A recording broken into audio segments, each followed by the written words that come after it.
Hi, everyone. This is JT O'Brien, just letting you know that the Commission became part of the Atlantic Council after we recorded this podcast. You can check them out at www.atlanticcouncil.org. But for now, please enjoy this episode of Biollywood. Okay. Hello, everyone, and welcome to the Biollywood podcast, where we unpack biological threats in pop culture and what they teach us about real-world biodefense. I'm JT O'Brien, research principal with the Bipartisan Commission on Biodefense, and I am joined by our executive director, Dr. Asha and George. Hello, everybody. And our policy principal, Rob Bradley. Hi.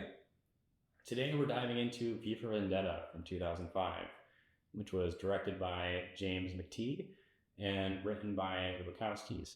And it is also based on the celebrated graphic novel by Alan Moore and David Boyd.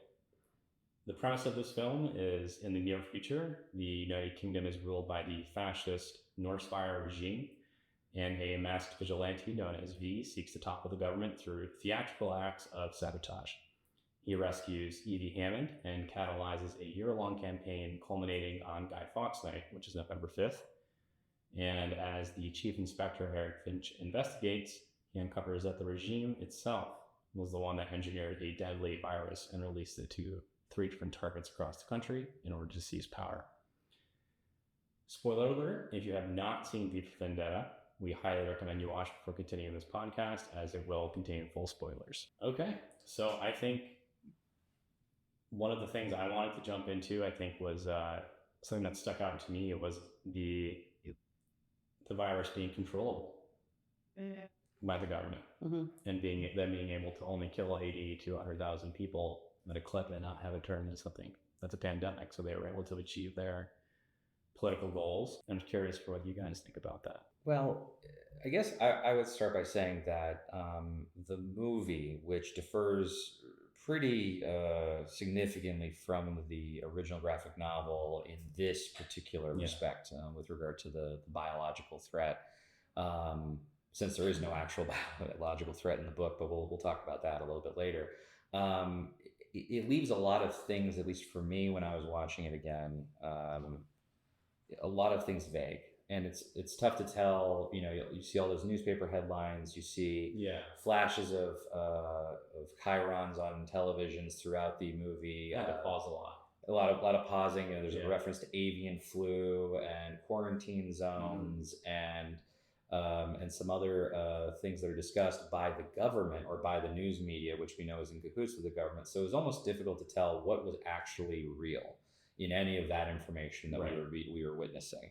What was real, obviously, was the number of people who died to a certain extent, because you can't usually hide the number of the people who are deceased.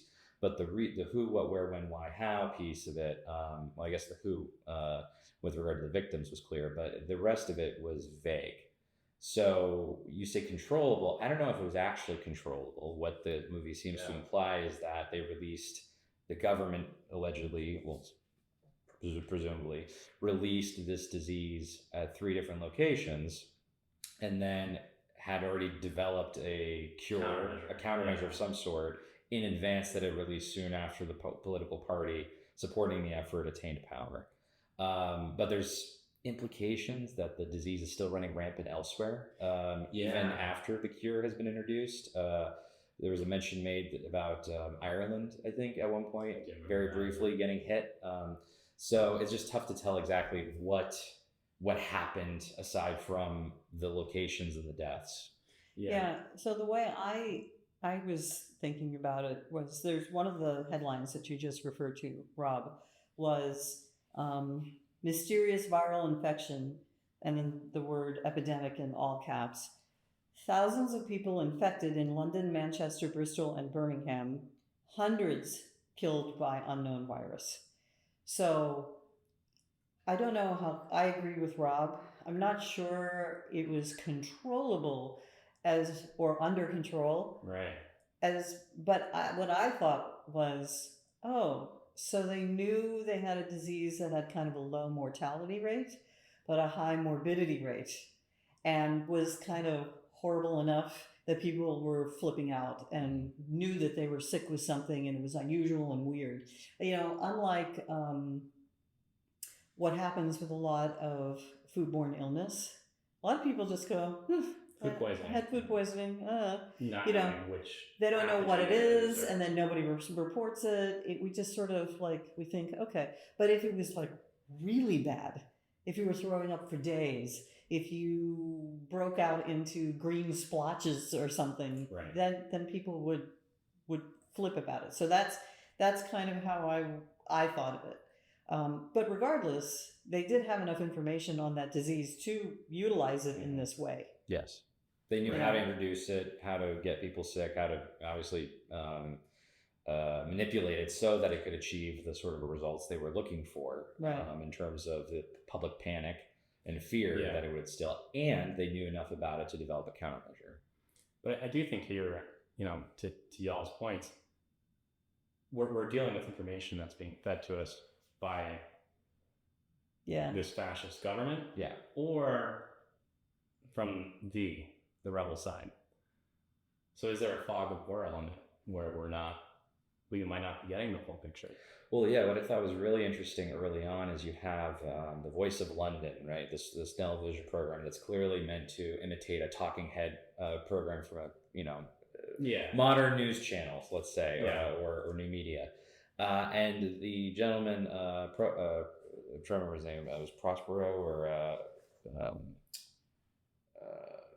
forgetting his name at the moment. But he was talking about containers sent from the United States, the former United States, with supplies, and he spins it as them meekly seeking, to create a favor, or something. an olive branch to create a favor of England, because they're a leper colony, and this was their disease. Apparently, you might recall him saying that. Yeah, leprosy and plague. Leprosy and plague, and there were also headlines later in the movie that suggested the U.S. is in the middle of a civil war. But if you take a step back and you think about it, why is a nation sending supplies to England? If not, if you think about it through your own non-biased lens, why would a nation send supplies to another nation? They're trying to offer assistance or aid, and what we might be witnessing is spin on a actually intact United States trying to assist the citizens of this dystopian society. And that assistance is being spun into evidence that this why would they be sending something? That is fantastic, because I'm sure the North Korean government does the same thing when we do food drops or things like that. I think both of you are making really good points. It is interesting for us to be trying to talk about this because the information we have, just like the people in the United Kingdom in this movie, is only from these two sources. Mm-hmm. We don't have something extra. It's not like V is for Vendetta's graphic novel is based on the events of whatever. It's we not. don't have an omniscient narrative. Right. So all we have is what we're told by the government of the United Kingdom, what we're told by and then I guess some of the other, Some folks and journals and records, such that there are. And then what we as an audience see. And I guess our own beliefs, yes, because we're bringing that to this, which puts us in the same position as the people of the United Kingdom. And I'll just bring the graphic novel back in for a second, because we can't even look to the graphic novel to try to derive what happened here, because in the graphic novel it was nuclear war that ended up shutting off and creating the conditions that allowed for the rise of this fascist regime.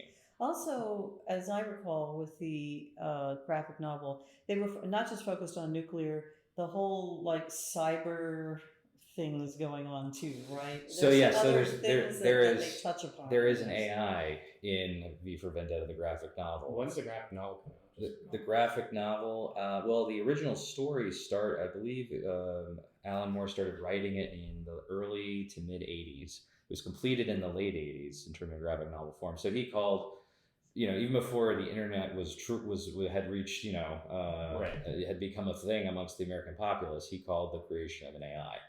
Or he had assumed the creation of an AI, because that is what the leader of this fascist regime heavily relies on. It's a computer called Fate that is plugged into every camera throughout the UK, and monitors people all the time. They do show like the surveillance state.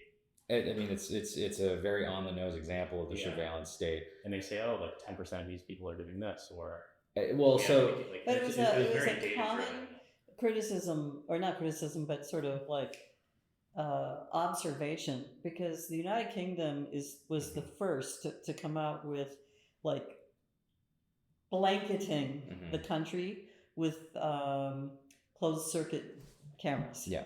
And everybody was wondering, like, what are you? That is true. That's a true thing. That's a historical, real life thing. And when people heard about that, people started to ask, like, what's going to happen? What are they doing with this information? And where's it going? And clearly, you know, we have the rise of the internet in the late 80s anyway, right? So, you know, it makes sense to me that an author would say, okay, I'm putting A and B and C together, and I think this is where it's going to go. And, you know, Alan Moore was certainly not the first person to suggest that, you know, machines would reach sentience and someday become an issue. But he was viewing it through the surveillance state and a fascist government at the time. And what I think is also interesting is not only does this bring in the notion of AI as being used as a tool to oppress others, but V actually ends up intruding and gaining access to that system and using it to foil that said state. So there's a cybersecurity piece to this as well, that one could bring in if they truly wanted to. But the point is that when we're talking about the catastrophe that created the conditions for the rise of a fascist regime, in the graphic novel, it's very kind of, for all the shades of gray that Moore paints the characters, and in many ways more than it was done in the movie, the actual circumstances that resulted in the regime are a little bit more cut and dry. It appears that a previous Labour government chose to remove any nuclear missiles from England. Shortly thereafter, there were apparently a small-scale nuclear war between the U.S. and some other nations. The understanding from those in England is that Africa is gone, as is mainland Europe. And that the resulting impacts devastated England. Levees destroyed, parts of London flooded, food being difficult to grow in certain circumstances, and that chaos created the conditions for what little government remained, on the right, apparently, or on the pro-fascist side, to team with corporations to take over the country. To restore order to what was already a chaotic environment. So taking advantage of something that happened outside. Obviously, this movie was trying to play more into current politics of the day. The idea of essentially using a false flag operation, which some people viewed 9/11 as being at the time, as an excuse to enhance the surveillance state and create a more top-heavy and powerful government to intrude into people's lives. Patriot Act was passed, shortly thereafter, and I think that this movie was intended to comment on that almost as much as it was. I was not able to find any suggestion that the Wachowskis were especially interested in biological threats, but I think they viewed utilizing a bioweapon, which is a weapon that causes fear and instills fear. We've talked about that before. Yeah. It's a terrorist tool that can cause fear and uncertainty. They viewed that clearly as the proper vehicle for telling this story and facilitating this party's rise to power. But the problem is that because the source material doesn't talk about biological threats, we can't infer anything else than what we see in this movie with regard to the specific circumstances of this weapon. Yeah. One thing I do think is interesting, and the reason I asked when this came out, the graphic novel came out during the 80s, Cold War era. Nuclear threats were the big deal. This movie comes out in 2005, like you said, Ron, after 9/11, after the Iraq invasion, after the Amerithrax attacks, So I think there's like a couple of reasons why they switched it from nuclear to bio. I think, like you said, Rob, like the Iraq thing is one. Two, I think it's the Amerithrax attacks. And it was on their minds, you mean? It was on their mind, and I think, we just moved into a new millennium. I think there was probably interest in saying, okay, what's the next threat past the nuclear? I mean, I can imagine someone saying, I'm tired of doing nuclear movies. Can we do something else? Right. But I think Because it was bio interesting is that all over bio this is movie. in the minds. You know, it's all over. That Well, it's how they're View was characterizing created, the too. United States. Yeah. And all the headlines. It's interesting how much they decided to characterize the entire movie, the entire country. It just appeared. Well, not that they necessarily talk about it or talk about it very much. It's just interesting that someone said, okay, Yeah. let's put this filter over top of this. And I think even with V, it's interesting because usually, because these are DC Comics, right? Yes. Yes, it is owned by DC. It started off a smaller imprint that closed and then moved to DC. So normally with superheroes, when they get superpowers from natural occurrences, it's usually like radiation, something nuclear. Like that's what I think of, at least, like the Hulk. And correct me if I'm wrong if that's how it was in the original comic, but I'm wondering if that was the case. But in this case, we have Biodefense again, which I thought was really interesting. Yeah, it is really fascinating. Well, and especially the description. I believe it was, she mentioned abnormal kinesthesia, and then I can't remember the other word that was used to describe it. For V? For V, yeah. So basically, just a heightened awareness of the movement of his body and how his body worked, and just, I think, sensory awareness in general. It almost didn't imply that he had increased strength. At least she didn't seem to suggest it in Some her kind of journal. increased capability. Yeah, but that was born clearly out of testing this virus. In the graphic novel, it's a hormone experiment. They're combining two fake hormones, piturin and pinarin, which aren't actually real, into a concoction that they refer to as batch 5, just to see what it would do to people. And the results are kind of horrific. One gentleman who survived late to the experiment was starting to grow 4 nipples. Another person was growing vestigial digits within their calf, kind of some body horror stuff, unfortunately. It's interesting. But V, in the graphic novel, had no visible physical condition, but the doctor was convinced that he had been made insane as a result of the experiment. Well, I mean, pituitary and pineal gland, right? Both of those are sitting inside the brain, so I guess it's kind of reasonable. Yeah, and I think because I did look this up for bio, there are not very many, if any, instances of a virus or something like that having an enhancing effect, at least on humans. But within the animal kingdom and bacteria and stuff like that, like if you look at extremophiles specifically, if you live in acid hot springs, it's the viruses that give the bacteria their ability to survive in those extreme environments. Understanding that we don't normally see... We don't see that in humans usually, like some kind of beneficial help. Have we ever seen, and I don't know if anyone's done a study about this, but I'd be curious to see whether or not we've done a study to examine whether or not descendants of individuals who have experienced certain viruses, developed immune responses to those, have demonstrated any different physical capabilities as a result. Whether or not sickle cell. Is sickle cell? Sickle cell is a great example of that. Is that a virus? No, it's a condition, right? It's a condition of parasite, but same evolutionary concept. You have these people who are being infected by malaria, so the evolutionary advantage is, okay, change the shape of your blood cells so that malaria can't do anything about it. That also obviously has other health side effects, but that's one example. Another example, and they may have mentioned it on the podcast before, I'm not sure, but a lot of folks with autoimmune diseases from Europe, so things like Crohn's disease, arthritis, a lot of those people have genes that are correlated with genetic factors that help people survive the Black Plague in Europe during the Middle Ages. So those people were able to survive the Black Plague because they had overactive immune systems, essentially. And those traits persisted. So that's why you have people with Crohn's disease and autoimmune disorders and things like that, was because a lot of people who survived the Black Plague had overactive immune systems that allowed them to survive the plague. Okay, but then it's not like a direct amelioration or benefit.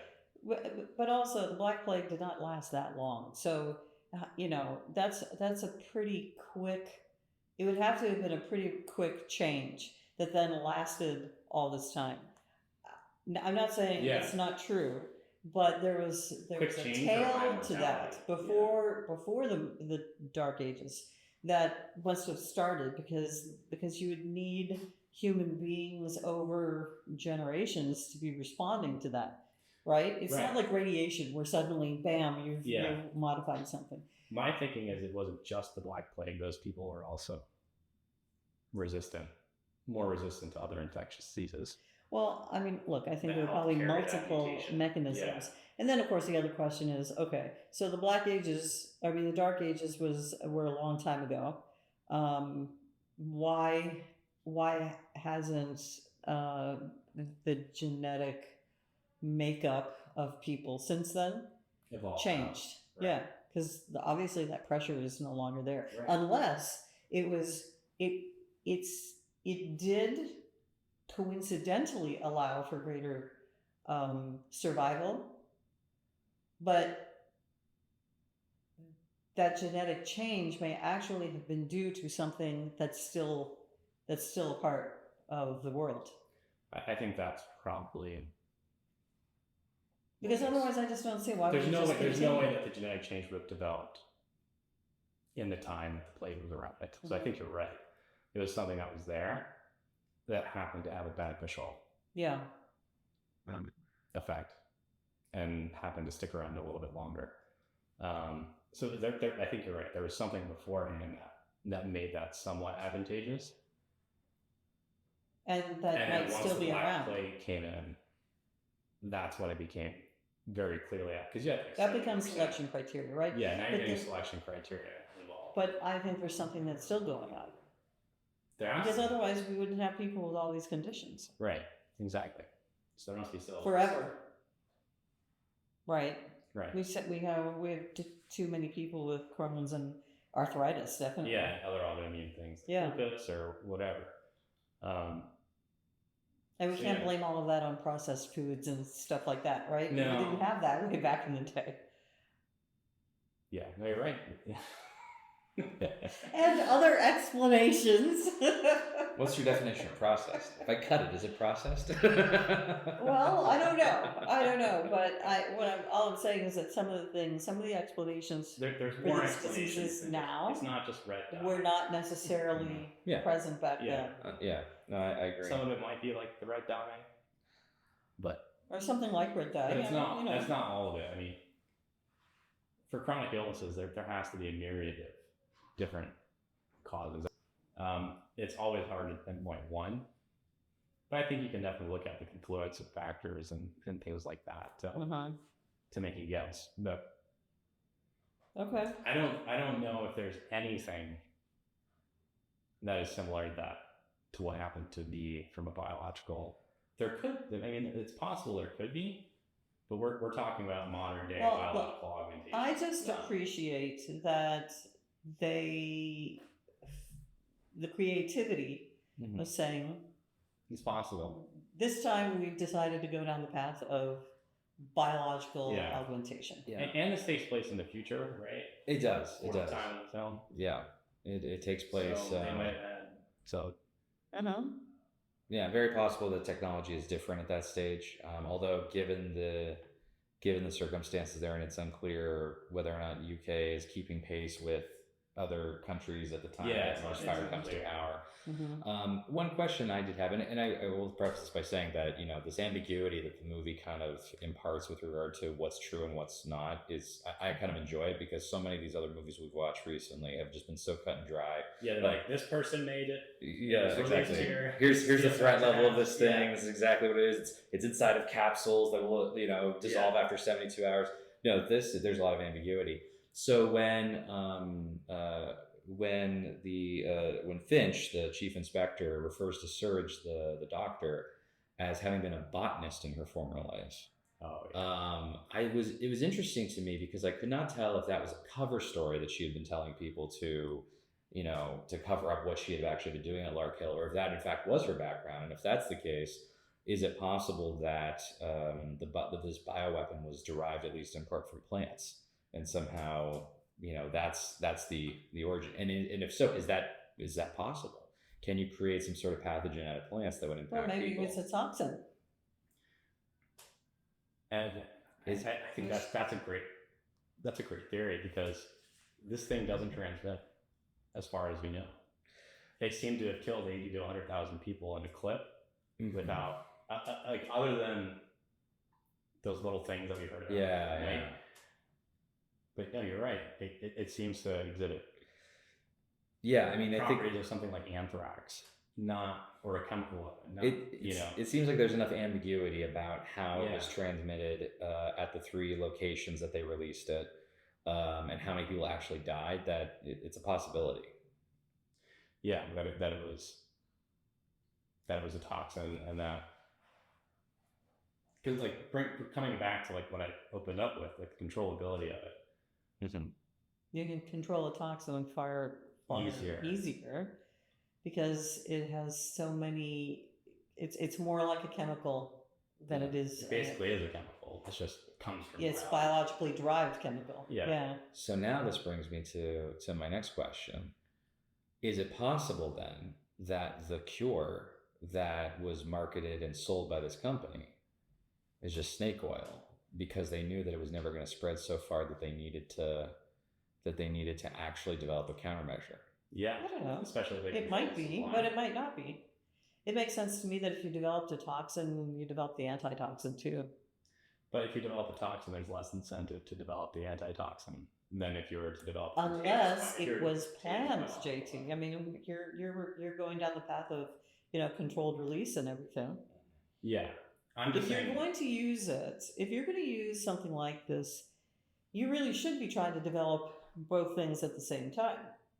If only to, like from a military perspective, to protect yourself. If you want to use a biological agent against somebody else, you don't want to release something that will just come back on you and your people unless you're already protected. Right. So the way historically the way biological agents have been developed, it has been that way. We're going to develop this biological weapon with this biological agent, and while you guys, Team A is working on this, Team B better be working on the antibiotic or the vaccine or the antiviral, Right. or in this case the antitoxin. Yeah. The antidote, yes, as we will. Antitoxin. So it could have been done at the same time. And in terms of timing, it could be. It fits with the way the movie kind of has unfolded. It's not like they said, well, unlike some of the other movies we've seen, decades later, centuries later, finally somebody does something. It seems like stuff was happening, and then bam, here, take this antidote.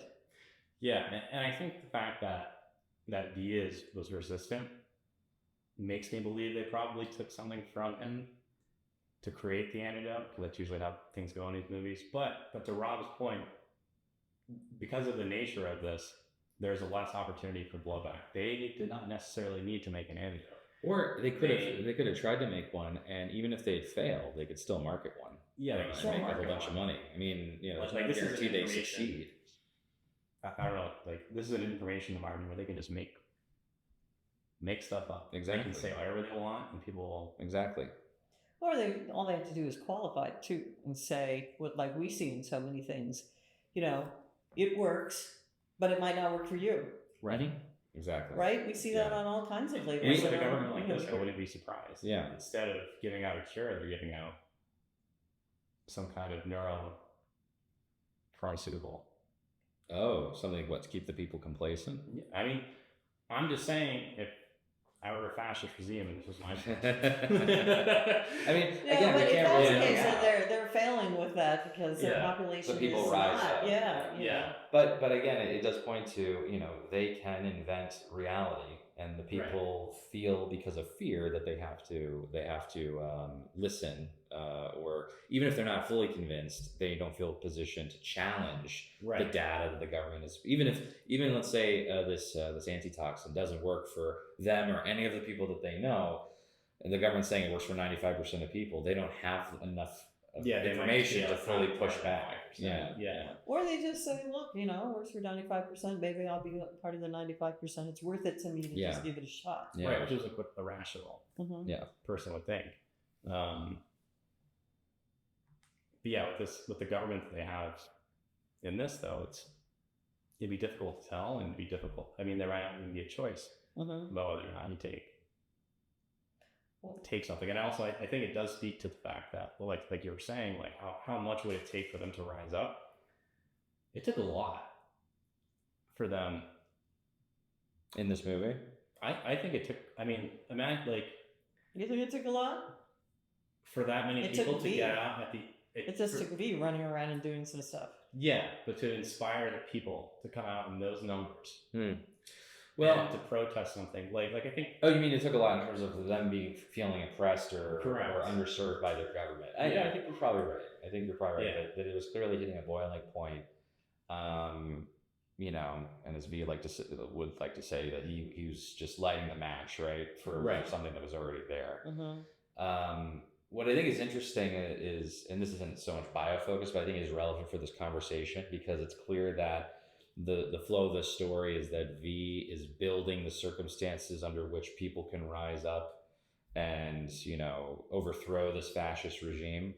And that's why everything builds towards the climax of the destruction of Parliament. In the graphic novel, the story begins with the destruction of Parliament. And the climax is the destruction of 10 Downing Street. But because that's not really a climax, because in the graphic novel, V is not so much trying to build the circumstances for the people to rise up and overthrow a government. Since the government in the graphic novel is portrayed as much more flawed and human, and basically portrays a fascist government as impossible to maintain because of how brittle it is and how focused it is on key individuals. So it assumes that it'll fall on its. So V starts by blowing up Parliament and then proceeds to either directly assassinate or set up circumstances by which the other figureheads of the party will eliminate themselves or remove themselves from the equation, and then he just assumes that the system will fall apart. The message in the book is much more focused on anarchy versus fascism. But that's why, you know, his job is basically done by halfway through the story here, because he's already set forward the events that will cause these individuals to be taken off the table, and once they're gone, he has achieved what he has set out to do. Right. In the story, in the movie, there's much more of a democracy focus and a desire for the people to rise. It's a much better feel-good story ending. But again, I think injecting this idea of developing a bioweapon to instill fear in the populace supports that narrative, right? It shows, it sets up a very powerful looking fascist government that seems very rock solid until V comes along. Right. By the way, why didn't you think that the chancellor was a little bit one-sided? He just seemed, you know, just endlessly, just overly, irrationally angry, and like he was just always like that. It just didn't seem realistic to me. And I don't want to say that that's a characteristic of fascist leaders. It's not. Yeah, well, I think he was supposed to be a character of Hitler. Yeah, but even Hitler wasn't that one note. Yeah, I agree with you. I was struck by how cartoonishly villainous some of the folks in the regime were portrayed.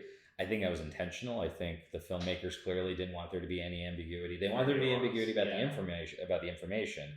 They didn't want there to be any ambiguity about who was the good guys and who were the bad guys, which is important because V is portrayed as a much more sympathetic character in the movie than he is in the book. And I think that you know, good and bad is very much rock solid, or kind of portrayed very solidly in the movie. Whereas again, there's shades of gray in the book on purpose. So I think they wanted to have those allusions to you know, Nazi Germany. In fact, I believe that some of the scenes with him at a podium and with troops in front of him were actually filmed in Germany, because they really wanted to hammer home that comparison. But I do think that you know, I don't know how a regime could last if the leader is just constantly screaming at people. You know, it just because you know, charisma has always been part of the appeal of a dictator. You know, and so this idea that he just shouts at his subordinates behind closed doors all the time, it just doesn't make a whole lot of sense. And then also even with the subordinates, I mean, of course, you see the natural outcome of this. Eventually, somebody's going to turn, because who wants to put up with this all the time? Exactly. But that I was a little disappointed. But then if you look at some of the other movies that the Wachowskis have been responsible for, we do kind of see that in some things. The machines are just obviously evil and just always every every minute of every day. Or at least one of them is right. Black and white, good versus evil. And you know, that's okay if that's the sort of story you want to tell. I mean, some stories can have that obviousness to it. It's just, for a story like this, it makes sense why Alan Moore was not exactly thrilled with the adaptation. He was trying to make a point about fascist governments, and it kind of got turned on its head in the adaptation, and was made more to criticize the power of surveillance states rather than demonstrate that they were frail. Which I think was part of the problem that he had with it.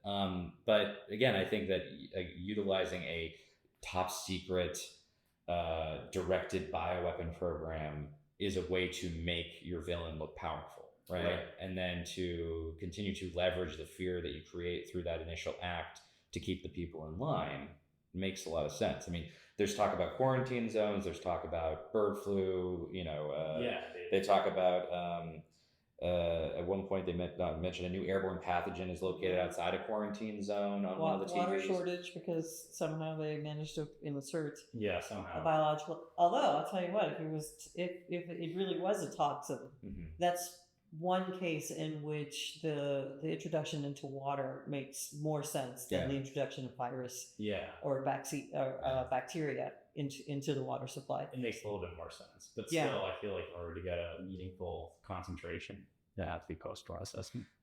But they control the processing, so exactly. But it does make we're talking about the government here. Exactly. But it does make sense that you can continually remind the people of why they need you by occasionally going back to that well, right? Like, you know, whether it's actually releasing toxin into the water or into whatever, or, you know, it's just saying that it's happened as a way to keep the people in line. Well, and it goes back to like the whole idea of the social contract, right? You pay taxes and stuff for security. But let me ask you this. So in this movie, the villain is the government. Many of our recommendations are about for the government. What do we think that the population could do? Because they're the only ones that come close to having some kind of awareness. What could they do? What recommendations would we as the commission make to that population, or populations anywhere, to become aware of what's happening? You know, before someone like V has to show up and start blowing things up to call your attention. I'm going to answer your question with a question. Okay. How would we communicate with the citizens of North Korea? Because I think that's what we're talking about here, right? Well, I think the citizens of North Korea are perfectly aware of what's going on. Aren't they? I don't know. I haven't been there. I don't know what information they're getting from their dictatorship. I don't think that. But I think you're talking about trying to convince a population that is under that kind of government. Okay. We're not just talking about the United States, which is hard enough in and of itself. So what are you saying? So what are you saying, that there's no reaching them? Is that what you're saying? That's what I think. There might not be. Well, I was going to say that I think it is difficult for any individual person within a country like that to have the means to get the truth when it comes to the extent of biodefense preparedness or the biological threat on their own. I think that this points to the need for independent institutions that are trustworthy, that either arise in the face of a dictatorship that is obviously sowing false information, or that are already existed and have not been successfully dismantled. I think it also speaks, building on that, it speaks to the need for non-governmental organizations I agree. to be in there doing their thing. It can be academia, it can be industry, although in this case, industry seems to have been utilized by the government to do something. Yeah. But, academia, industry, or regular, ordinary, non-governmental organizations. But what do you do when all of those are controlled? Well, and you're in an environment in which people get black bagged for the smallest of offenses. Yeah. That's difficult to maintain. Is there a way out from the inside, or does it have to be an outside? Well, maybe it has to go underground. I think the answer, Asha, is that if you are in an environment in which the government is so untrustworthy that you can't believe them when they talk about a biological threat or biodefense activities in response to that threat, you are probably witnessing a growing amount of discontent on other fronts as well that will ultimately result in forced reform one way or another, as we see in the movie. Because as I think it through, you need NGOs, you need outside independent institutions, but those cannot possibly exist in an environment in which the government literally disappears people who disagree with you. Yeah. But enough people get disappeared for the smallest of infractions. That's just going to cause people to rise up anyway. In many cases, we don't always see it. Obviously, some countries to this day have those sorts of practices, and we haven't seen the population rise up. But if that doesn't get them to take action, I don't think bio is a big enough issue in and of itself to compel the level of proactiveness that would be necessary to correct that situation. Unless it gets so bad, like if this was due to a virus and the virus mutates and then now just everybody is just sick, or we lose 90% of the population or something, then it's exceeding that population threshold. Yeah.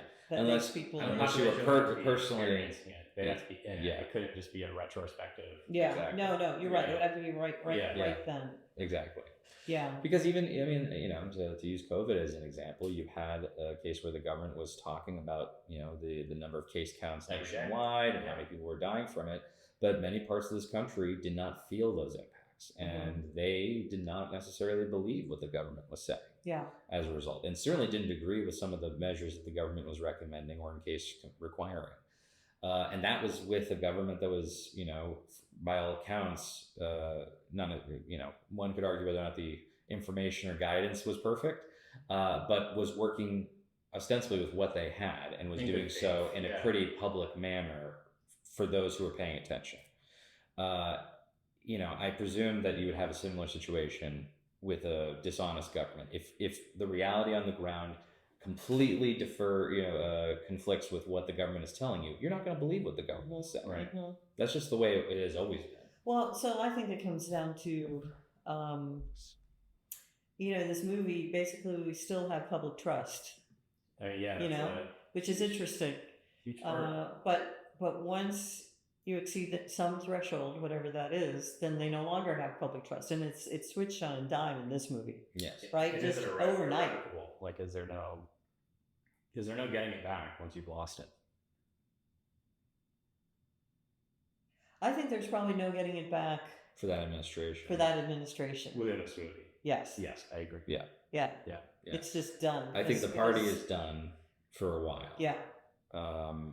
Maybe within a generation later, when everyone who was directly impacted is gone. Yeah. Or when the party can, it's kind of like with fraternities that get banned from campus for doing really bad things. When all the ones that did the bad stuff. When all the bad apples have rotated out, maybe you'll think about bringing them back. Is how I would view the situation here. Yeah. I think it's interesting too that in this case, in this movie, we have this revolution at the end, or the beginning of a revolution, I should say. In order for that revolution then to be successful, to get the country out of the situation that it is in, because of the biological aspects of the situation, it's not just about getting rid of these people, right? It's also now they have a whole disease thing that they have to deal with. Right. It's interesting that has to be, it is part of the solution now. As far as the revolution, they're going to have a whole public health reduction program, biodefense program that is part of the revolution. Well, and the first step is figuring out, untangling fact from fiction. Yep. Having public health experts and scientists dig into the information. And where are they, right? Yeah. So I can't imagine Yeah, where they all that go. all those public health and healthcare and scientists, all those people just stuck around. They were probably, the ones that said anything were probably disappeared, right? Killed, removed. Others are probably too scared to even go into those professions in the first place. Yeah, Why do that? Especially if you believe in it and you would never put yourself in that position. You go find some other kind of thing to do and try and survive this. So it's just interesting. Now you have a country that at one point was known for, being leading edge on this kind of bio stuff. Yeah. Well, not the free speech stuff, on the bio stuff. Yeah.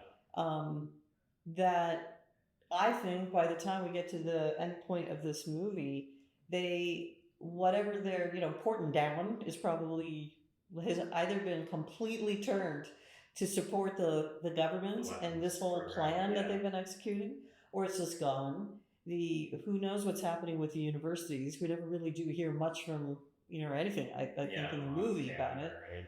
So now they're going to be in this position where they're going to have to rebuild all of that. So I do hope that you're right, Rob, that when the United States sent over its gigantic care package, that the United States is still there and other countries in the world are still there and are willing to help out.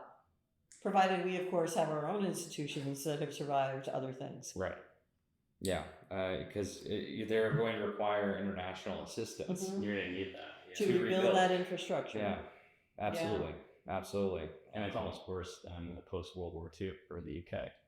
For the UK specifically, yes, because But I hope. When do we think this movie was set? What year? I don't know off the top of my head. I know that the incident that happened at Lark Hill was probably around 2020. Okay. Yeah, I mean, they don't go too far forward because they all have TVs and stuff, right? No, they're definitely around our time. If it's after now, they can have the advantage of the blueprint for biodefense. Do we have a recommendation for rebuilding an entire public health system and biodefense but program? we have lots of recommendations for them to focus on and to implement. And actually, the United Kingdom can go back and dust off its national biodefense strategy. That's true. And reinstate the National Security Advisor, which they decided to take up as one of our recommendations. The United Kingdom took that up. And so they could, they're going to have another national security advisor, so they should put that person in charge of bio for real. Yeah. Because this demonstrates how much of a national security problem bio can be. Yeah. Right. Especially for the continuity of government and all of that. So yeah. So with that, okay, relevance to our recommendations, let's get into the ratings. Okay. And what would you guys give this for relevance to our recs? Okay. I think leadership. I think it's all relevant. Honestly, I think it's all relevant. It's just that, but in the way I just said, it's relevant. Yeah. Because like I said, all of our recommendations are for the government, but in this case, the government is corrupt. Right. And it's not like the people can independently of their own volition pick up our recommendations and implement them. But now that we know there's a revolution at the end, they could look to our stuff and anybody else's stuff too. Yeah. Well, yeah, I think if they're going to rebuild it, they should rebuild it with our stellar recommendations. Well, and I think if you look at through the lens of a populace that is taking back its government and assuming that at the very least they have to come into the situation believing that there is in fact a biological threat that needs to be addressed. Mm-hmm. Now maybe as they dig further they find out that it's not an issue as much. But assuming that that's the posture they have to have going into this, all of our recommendations are very relevant. You need to build out a surveillance system. You have to build out S&T capability to evaluate the treatment that the forecasting, attribution, every element of it, response. BioWatch. BioWatch, a substitute for detection BioWatch. system. Biodefense. Figure out if these quarantine zones were actually legit this whole time, or if they were smoke and mirrors. Figure out if the water supply is in fact as clean as the government told you it was. Infrastructure. There's a critical infrastructure piece. I think all of it's relevant until you determine that there is not actually a biological threat. But even after that, you still need these systems prevent built. it from happening again. Yeah, so absolutely. I think we have a recommendation for a national intelligence manager for bio.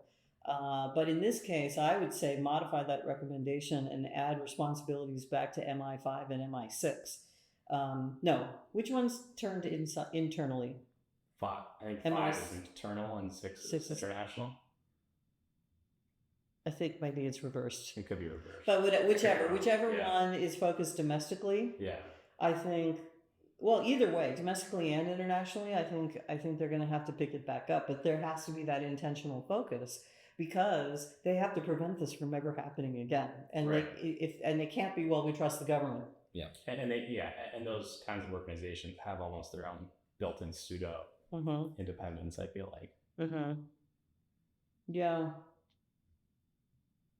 Yeah, I don't know. I think a lot of our recommendations are valuable. You think like 4, 5? I think 4.5 or 5, I would say. I think it's all very relevant. I mean, these people were the victim of some sort of biological attack. Mm-hmm. It doesn't matter where the origin was from. You have to respond to it. Everything is relevant there. Yeah. Let's give it a 5 then.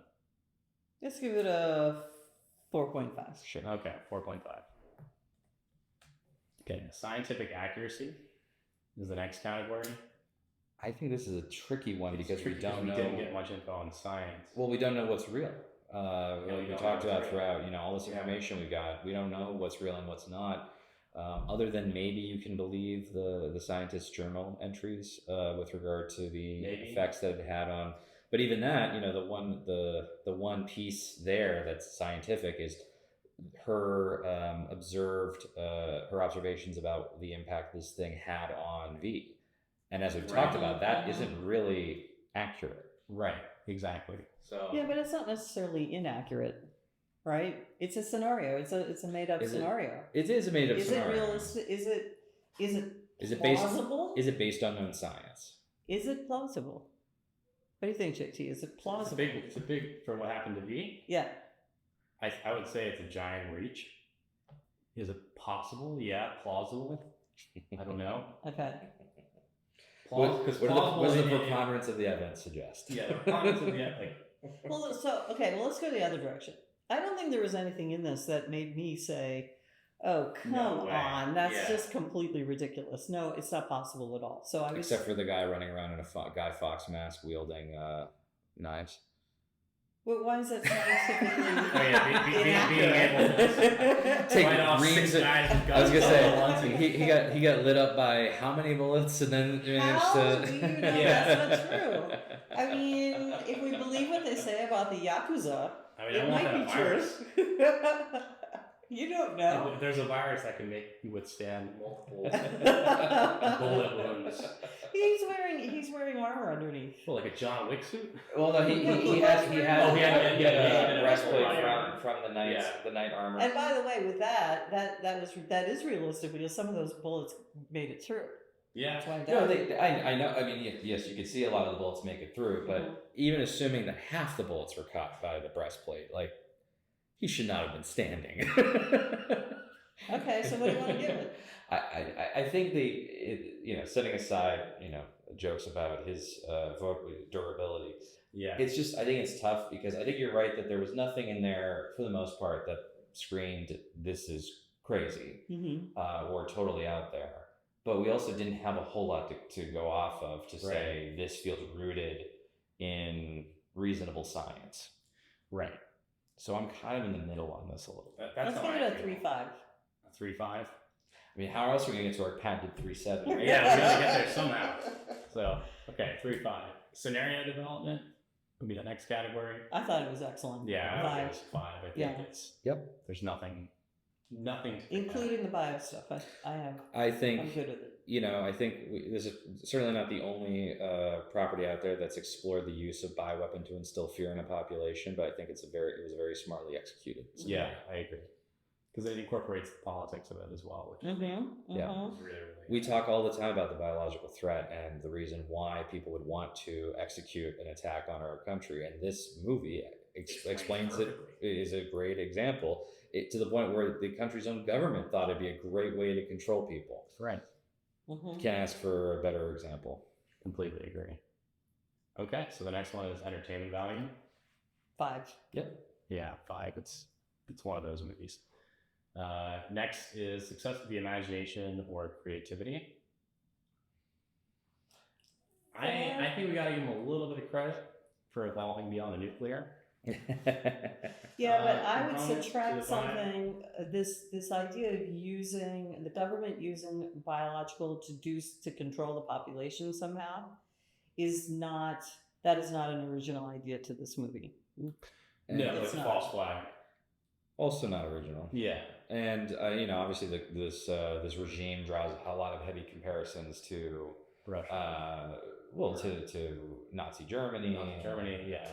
Other sorts of dictatorships. So in terms of the visuals, it didn't seem especially creative, but I do think there was some imagination there with regard to the progression of the dissent and rebellion. Yeah, and what does fascism look like in a country that used to be extremely liberal and democratic, at least for... I do. And think what would cause them to turn to fascism? Yeah. I appreciated the use of bio though. Yeah. It wasn't completely uncreative. It just Right. it's not that it wasn't just totally original. Yeah, it wasn't. Yeah. I'd be curious. Can you all think of another example of a film that showed a population discontent with its government, but not willing to take that next step forward until there was like you could see the steam kind of boiling, but not hitting fever pitch until a certain critical mass.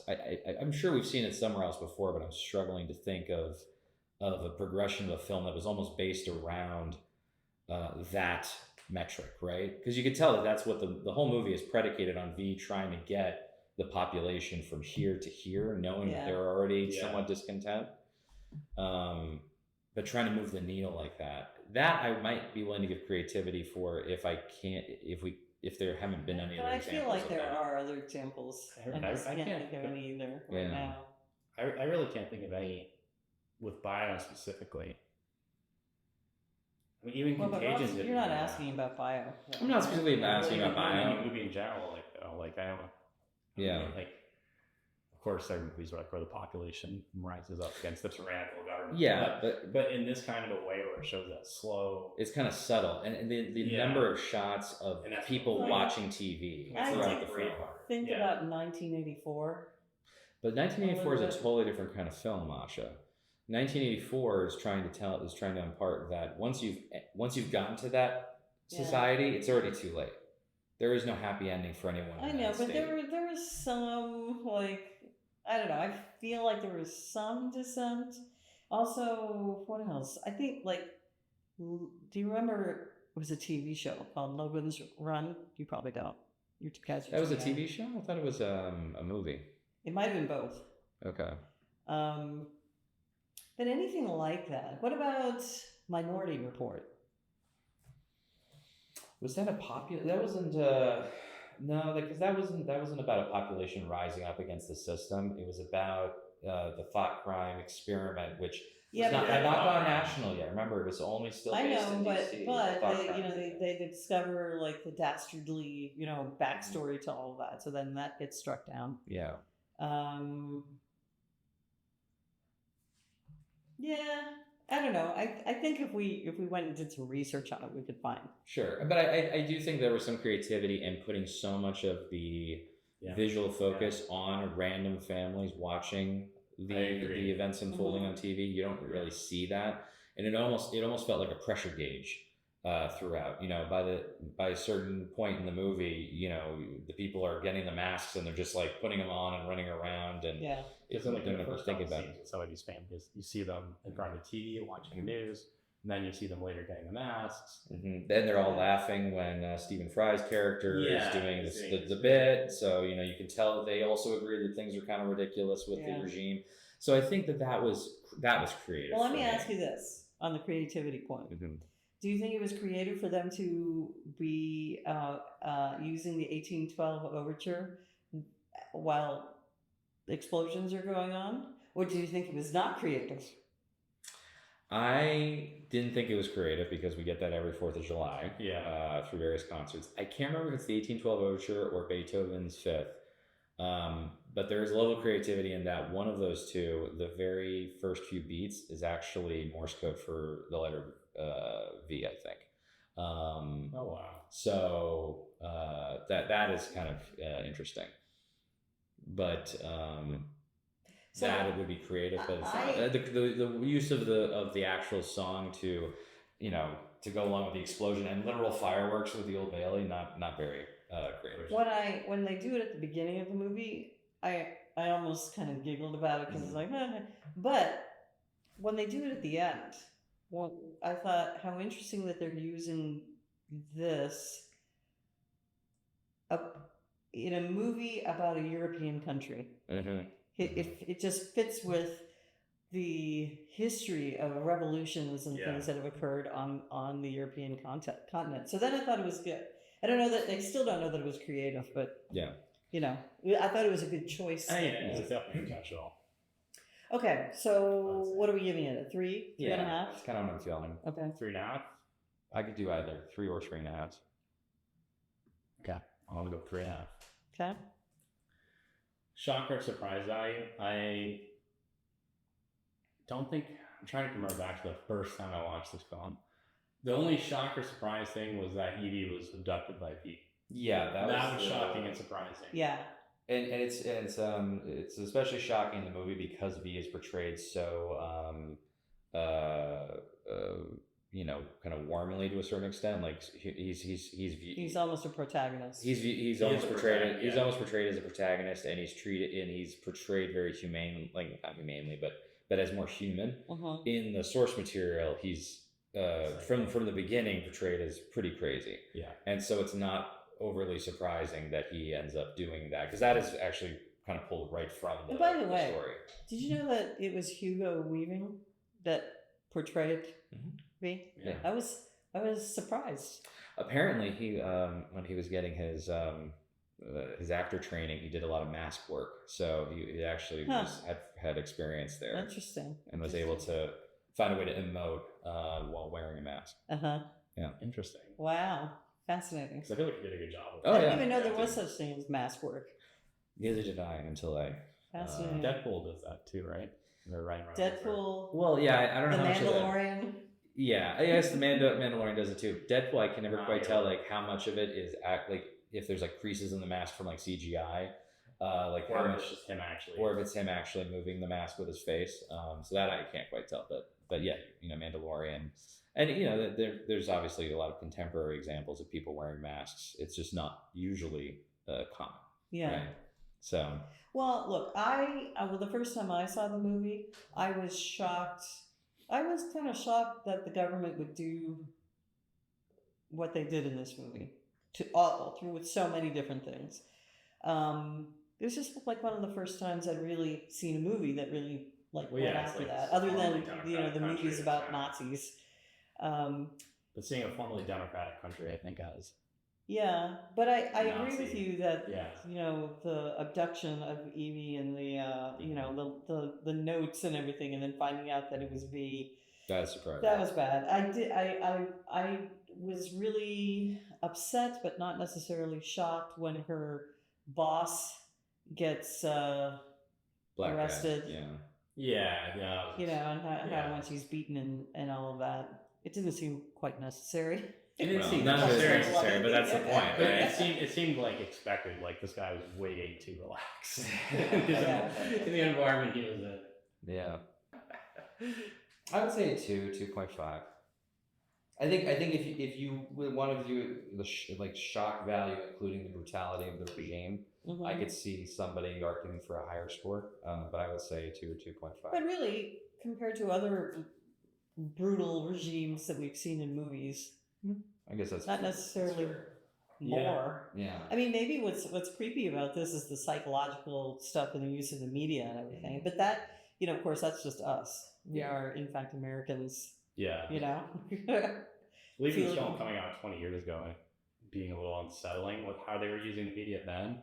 Yeah. Now it's Yeah. even more unsettling. Yeah, I think both the original graphic novel and the movie were a little prescient in terms of kind of where the democratized media landscape would bring us. Although I guess what I thought was interesting is that we have so much concern about verifying information now, right? Because you have all these different news sources. What's what's misinformation, what is accurate information. But in the world of V for Vendetta, all information is flowing from the government to the collaborators in the news media. So to a certain extent, it gives me hope that we're not just a stone's throw away from that sort of environment, because we do have so many sources that could contradict the official story, right, from a fascist government, at least for now. For now. Things can change, but that was something else. But yeah, I mean, I guess if you've seen that sort of treatment in other movies, it's not as shocking heading into this. So, what do you guys think? 2.5? I think we should give it a 1.5. Okay. 1.5? Well, what do you think? I'll argue for a 2. Okay, let's go for a 2. Mainly just because of the upon first watch, expect her to be abducted Right. by him. The next one is government policy. Ugh, And 0. Well, government policy impact. 0. I mean, the government policy. The they were impact impactful. is very impactful. But it's a terrible government policy. So are we rating the impact of the policy, or the whether or not the policy was good biodefense policy or not? Good biodefense I think good policy or biodefense not. policy. Okay, yeah. And In we that case, can, this we was can add really bad impact too, bio. because the impact is horrible. they might have had a countermeasure. Yeah, they don't win at the end. So I guess we gotta. They technically didn't let the 0. Yeah. I'm giving it a 0. You guys don't have to give it a 0. No, I'm giving it a 0. If we were looking through the lens of whether or not it was good biodefense policy, I would agree. That I would agree with 0. Yeah. Okay. This might have to be our first 0. No, I agree. Okay. So 0. So we have a 0 for government policy, and now we're moving on to portrayal by the actors. Mhm. I'm inclined to give I'm inclined to go with 5. I don't think there's anyone that did bad. I would give it a 4.5 and taking the half off for the one-note chancellor. Okay, fair enough. Was that with portrayal there, or was that writing? I think it was. I don't think we can know, but I think I don't think it was just the words that he was given. I think he either he was directed to be that way or he decided to be that way. Okay. That's how it came across. Yeah, my interpretation was that I agree with the 4.5 anyway, but I think that I think he was told that they were looking for an intense dictator, like over the top dictator sort of thing. Because it's John Hurt we're talking about here. He's not. Yeah. He's going to do what he's asked to do. That's true. I still agree with the rating. I still agree with the. That's why I preface it by saying I still agree with the rating.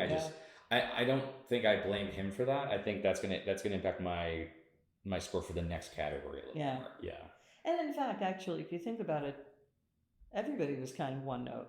Yes. Except, I mean, I guess even V was a little one note, but like in a sympathetic way, and that's why it's such a shocking turn when he when he abducts Evey, because you don't see that coming based on how he's acted before.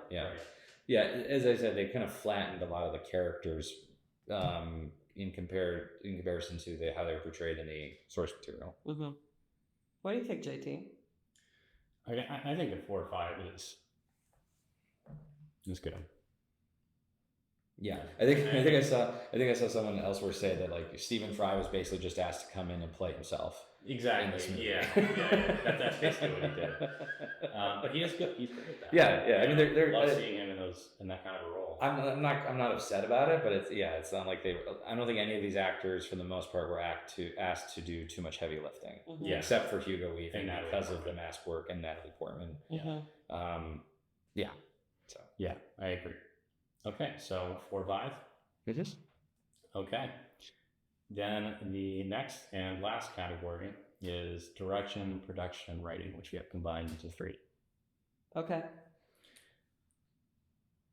I think that it was a well-produced movie. I think, it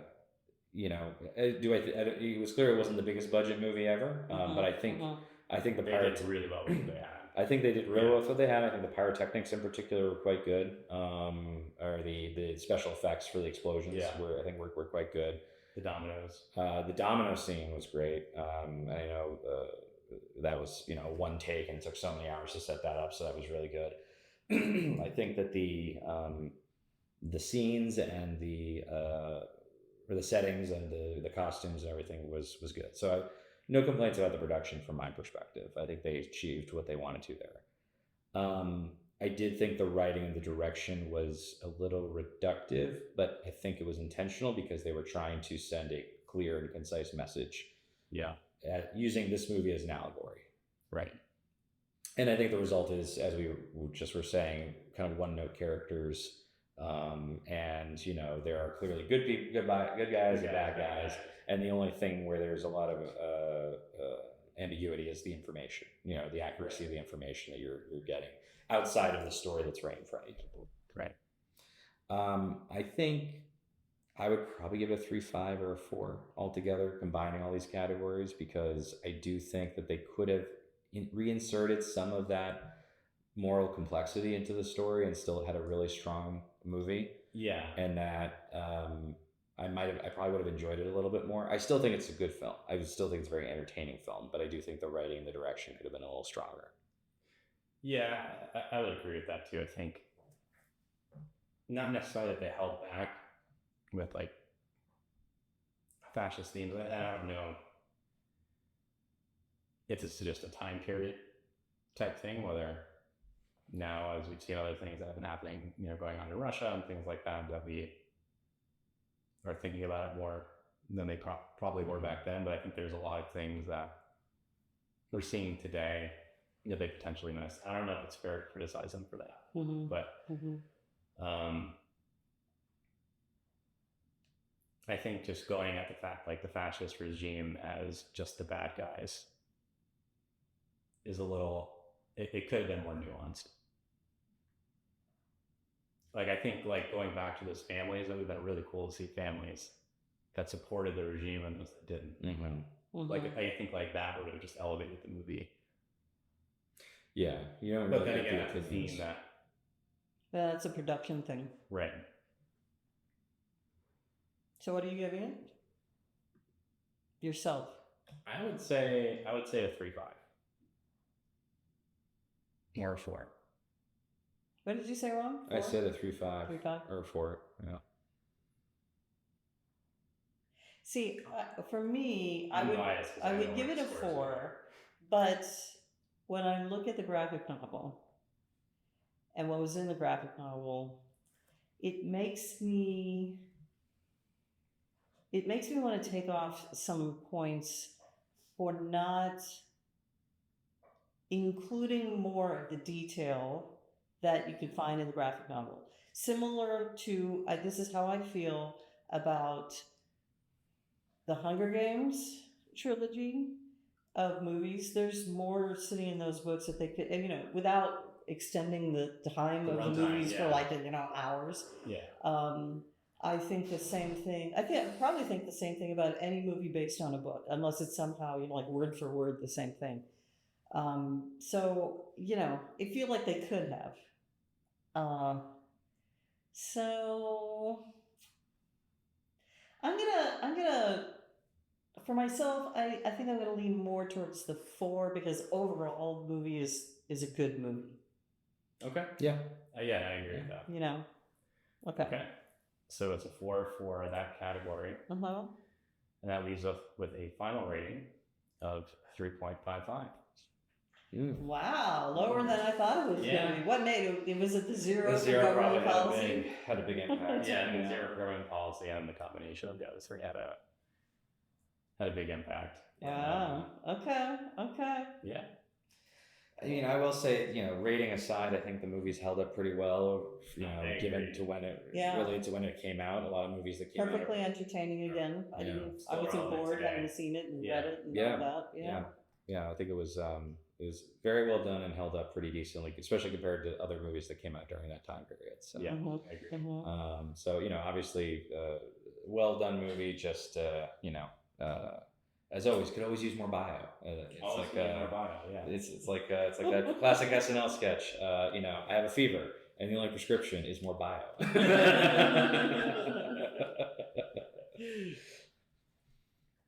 All right. Well, thank you all so much for joining us on this episode of Biollywood, and thank you to Asha and Rob Thank you.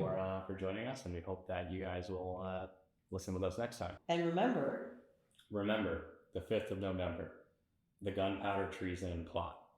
I know of no reason why the gunpowder treason should ever be forgotten. amen. Hear, hear. All right.